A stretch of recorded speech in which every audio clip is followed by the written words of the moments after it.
سيحقق منتخب المغرب صعودا صاروخيا في التصنيف الشهري للمنتخبات الذي يصدره الاتحاد الدولي لكرة القدم الفيفا بعد ظهوره اللافت في نهائيات كأس العالم قطر 2022.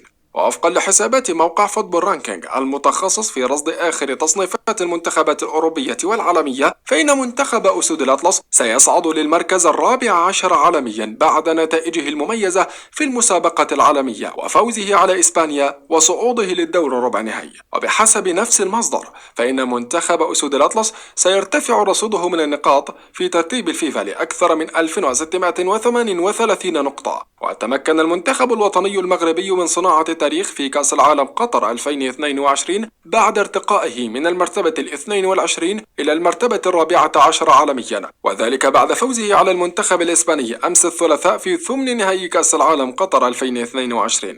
وتبعا لذلك فإن المنتخب المغربي سيصبح في المرتبة الأولى أفريقيا وعربيا، وذلك بعد احتساب النقاط التي أحرزها في أولى مبارياته في مونديال قطر 2022 برصيد 1638.72 نقطة حسب موقع فوتبول رانكينج. وفي حال فوز المنتخب المغربي في المباراة المقبلة ضد البرتغال